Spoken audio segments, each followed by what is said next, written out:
महत्त्वाची बातमी। राहुल गांधी यांच्या पुण्यातील कार्यक्रमासाठी फक्त काँग्रेस नेत्यांच्या महाविद्यालयात मुलांनीच आणण्यात येणार असल्याचा दावा मुख्यमंत्री देवेंद्र फडणवीस यांनी केलाय। ही छात्रों की गुंज आहे की राहुल गांधी राजकारणात आपले स्थान शोधू पाहत आहेत का हे मला माहिती नाही।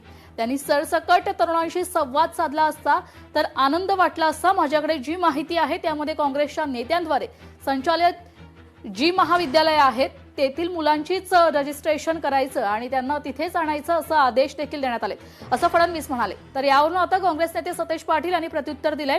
विद्यार्थ्यांसाठी आशेचा किरण म्हणजे राहुल गांधी आहे। महाराष्ट्राच्या कानाकोपऱ्यातून मुली कार्यक्रमाला येणार आहेत असं सतेज पाटील म्हणाले। सरसकट तरुणाईशी संवाद साधला असता तर आनंद वाटला असता।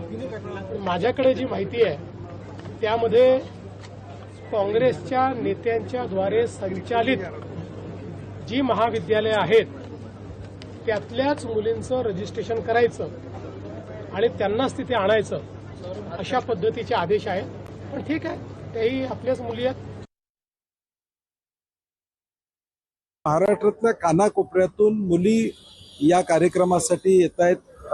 आमच्या भगिनी या कार्यक्रमासाठी येत आहेत कारण की त्यांना माहिती आहे की त्यांचा आवाज, त्यांचे प्रश्न, मुलींचे प्रश्न, मुलांचे प्रश्न कोण मांडणार असेल तर ते फक्त राहुल गांधी या ठिकाणी मांडणार।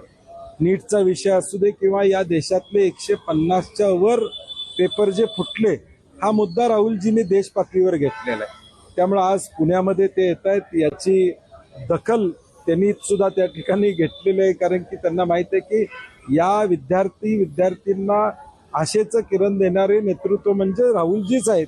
हे आता सगळ्यांना या ठिकाणी त्याची खात्री झालेली आहे आणि म्हणून मोठ्या प्रमाणात याला चांगल्या पद्धतीचा प्रतिसाद या कार्यक्रमाला मिळेल। लोकशाही मराठी ऐका, पहा, जागरूक रहा।